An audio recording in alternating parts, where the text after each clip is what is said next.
Muy buenas, bienvenidos a Césped y Más Allá, el canal donde el fútbol se vive desde dentro y también desde fuera del campo. Aquí no solo analizamos lo que pasa en los 90 minutos, sino todo lo que los rodea. Economía, gestión, táctica y mucho más. Si eres de los que se pregunta por qué un equipo ficha o no ficha, cómo se financian los grandes clubes o simplemente quieres entender el fútbol como nunca antes, este es tu sitio. Así que acomódate, porque empezamos. Ayer el Real Madrid venció 3-1 al Pachuca en la segunda jornada del Mundial de Clubes, en un partido que, si bien empezó torcido con una expulsión prematura, sirvió para ver la capacidad de adaptación del equipo de Xabi Alonso y algunos automatismos que empiezan a consolidarse.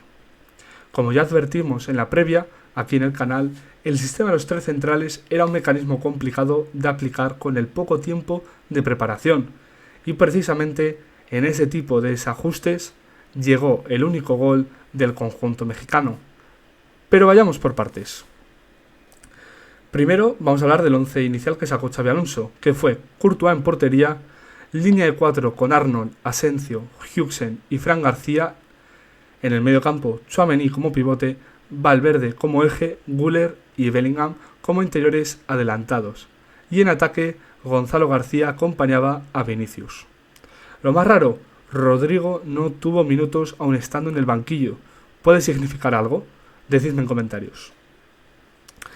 Todo se torció muy pronto. En el minuto 7, Raúl Asensio fue expulsado por una acción evitable en campo propio, que dejó al equipo con uno menos casi todo el encuentro. La estructura pasó entonces a un 4-3-2, retrasando a Tchouaméni al centro de la zaga, junto a Huijsen, mientras que Güler bajaba a recibir más abajo, ocupando un rol mixto en el medio con Bellingham y Valverde, que quedó como eje. El equipo mantuvo su propuesta ofensiva, pese a tener un hombre menos, y logró no perder el control del partido, a través de la posesión y de la movilidad ofensiva. Y es que, pese a estar en inferioridad, el Madrid tuvo el 57% de posesión, remató 11 veces y lo más llamativo fue su eficacia. De los 3 remates que fueron entre los 3 palos, todos acabaron en gol. En cambio, Pachuca, que disparó 15 veces y dominó algunos tramos de la iniciativa, solo logró anotar 1. El Real fue letal cada vez que se acercó con claridad. El primer gol nació de una jugada profunda por banda izquierda. Fran García, que no se quedó fijo en defensa como en otros encuentros, tras un pase Gonzalo García, metió una asistencia perfecta para que Jude Bellingham definiera dentro del área. El segundo tanto llegó desde el otro lado, desde la derecha. Alexander Arnold puso un centro preciso tras un pase de Vinicius, donde Gonzalo García hizo un gran trabajo como delantero de referencia. Bajó la pelota de espaldas y la dejó de cara para Arda Güler, que con sangre fría la colocó lejos del portero. Una jugada ensayada, automatizada, que demuestra que ya se están trabajando patrones ofensivos entre líneas. Ahora, todo no fue positivo antes del descanso. Hubo una jugada muy reveladora tras una llegada del Madrid que no terminó en gol. Pachuca montó la contra y aunque el equipo intentó presionar tras pérdida, como también veníamos analizando que quiere implementar Xabi Alonso, la descoordinación y el hecho de estar con un hombre menos hizo que no llegaran a tiempo a cerrar la transición. Eso provocó una ocasión clara que Courtois salvó con una doble parada espectacular. Fue una muestra de lo que puede pasar cuando los automatismos aún no están del todo asentados. Tras el descanso, el cuerpo técnico decidió mover el equipo. Uno de los cambios que más me llamó la atención es que entró Rüdiger por Alexander Arnold y se reorganizó la defensa con una línea de 3, Huijsen, Tchouaméni y Rüdiger como centrales. Fran García se mantuvo por la izquierda y Valverde, con mucha más libertad, se posicionó como carrilero derecho. En el medio entraron Modric y Ceballos como interiores. Acompañando arriba quedaron Brahim Díaz y Víctor Muñoz como las únicas referencias ofensivas. Una estructura híbrida entre el 3-4-2 y 4-4-1 que permitía mantener densidad en el centro del campo, pero también llegada por bandas. En esta segunda parte, el equipo bajó el ritmo de presión tras pérdida, quizás por precaución, por el desgaste físico de jugar más de una hora con uno menos o el clima, o simplemente por decisiones estratégicas.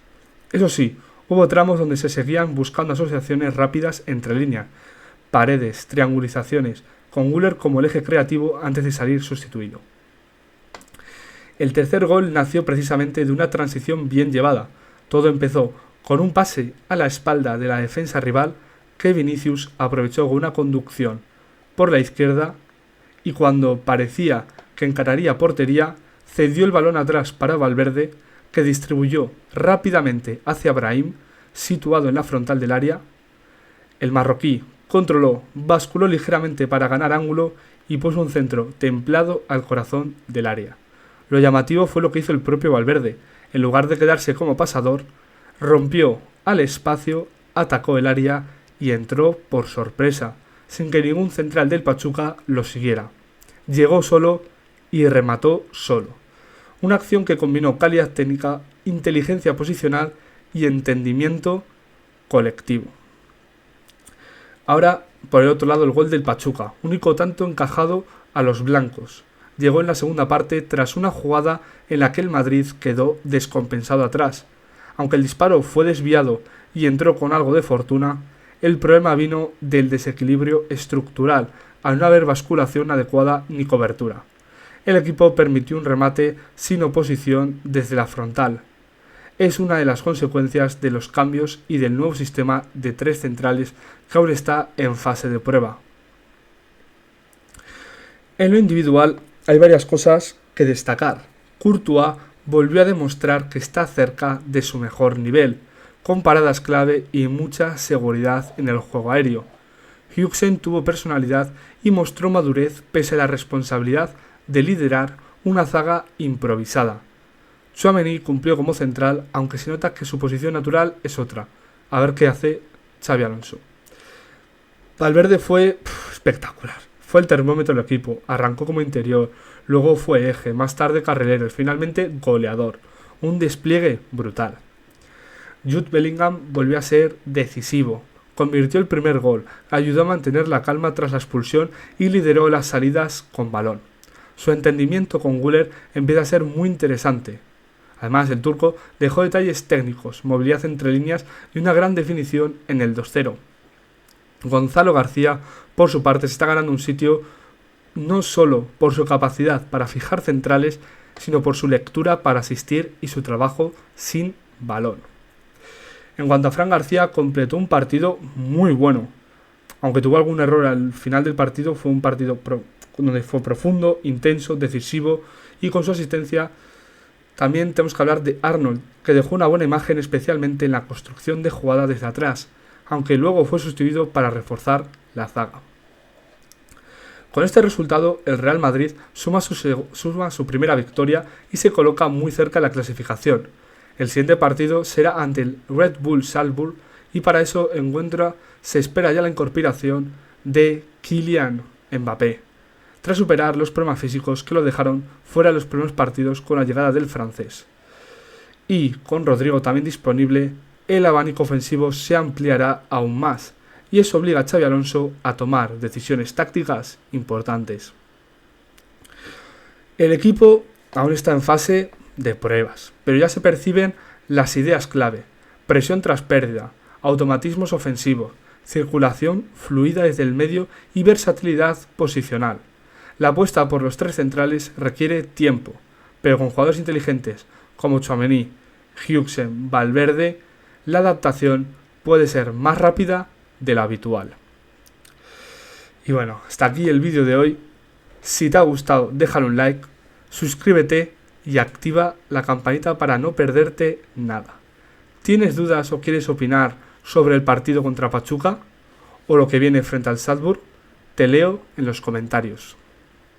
También puedes seguirnos en redes sociales para contenido exclusivo, avances y curiosidades que no verás aquí en el canal.